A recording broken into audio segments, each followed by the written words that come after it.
belangrijkste nieuws uit Curaçao in het Nederland. Access Journaal, vers van de pers.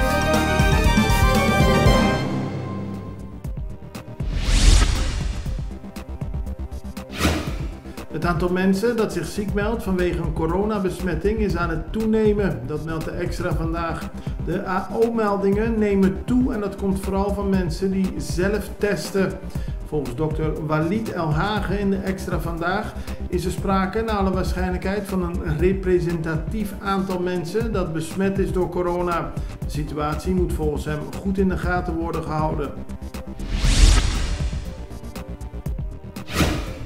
Als gevolg van de dure dollar is het voor Amerikanen interessant om nu naar Europa te gaan. Er was de afgelopen weken vrees dat hierdoor het aantal Amerikaanse toeristen naar Curaçao zou afnemen. Vandaag zegt Hugo Clarinda in de Extra, directeur van het CTB, dat die effecten nog niet zijn te zien. Er komen nog veel Amerikanen naar Curaçao, dus de dure dollar heeft nog geen negatieve aspecten voor ons, voor wat betreft de Amerikaanse toeristen, aldus Clarinda. Sterker nog, het aantal Amerikanen dat Curaçao bezoekt is alleen maar aan het toenemen.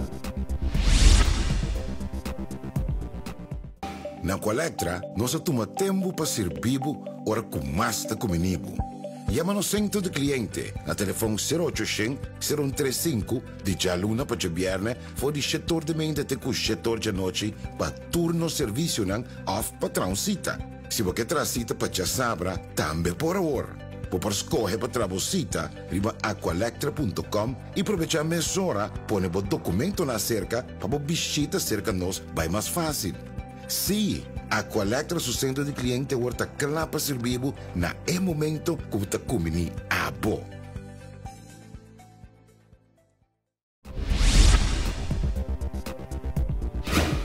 We moeten alert zijn, de situatie in de gaten houden en de gemeenschap informeren. Dat zegt professor Dr. Ashley Duits. Vorige week heeft de World Health Organization laten weten dat we moeten uitkijken voor verspreiding van monkeypox, apenpokken in de Cariben. Het is nog niet wijd verspreid, maar volgens Duits moet de bevolking goed zijn geïnformeerd om te voorkomen dat mensen besmet raken met deze ziekte. Het was weer een emotioneel afscheid voor veel ouders, vrienden en familie van de kinderen die naar Nederland gaan om te studeren. In totaal gaat het om 150 beurzalen die door de stichting Studiefinanciering Curaçao worden begeleid. De meeste van hen gaan naar een hbo-opleiding in Nederland. En volgens directeur van de SSC, Sydney Bisto Justiana, zijn ze goed voorbereid op hun reis. Er zijn zorgen over de studieresultaten van Curaçaose studenten in Nederland. Hierover zijn verschillende rapporten geschreven en er is extra aandacht voor een goede voorbereiding. Maar volgens Sydney Bisto Justiana, directeur van de Stichting Studiefinanciering Curaçao, is er niet altijd sprake van een duidelijke weergave van de cijfers. Voor het eind van het jaar komt de SSC met een rapport waarin onderzocht wordt hoe de Curaçaose studenten het in Nederland daadwerkelijk doen. Volgens hem is het goed om cijfers te hebben waar we op kunnen vertrouwen en verder kunnen bouwen. Voor ouders met weinig inkomen die schoolgaande kinderen hebben, is er dit jaar een mogelijkheid om financiële ondersteuning te krijgen bij het kopen van schoolkleding. Dat heeft het ministerie van SOAW bekendgemaakt. Mensen die onderstand krijgen zullen sowieso steun ontvangen, maar ook ouders die een salaris krijgen onder het maandelijkse minimum kunnen om ondersteuning vragen. Ze kunnen hiervoor terecht bij verschillende wijkcentra. Om in aanmerking te komen moeten ouders een bewijs van inkomen en van de schoolinschrijving van de kinderen laten zien.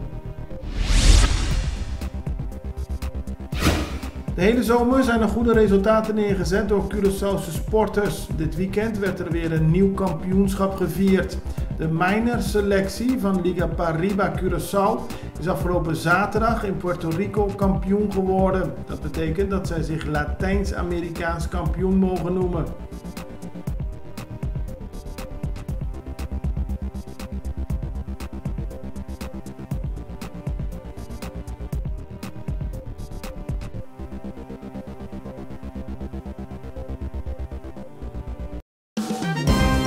Het belangrijkste nieuws uit Curaçao in het Nederland.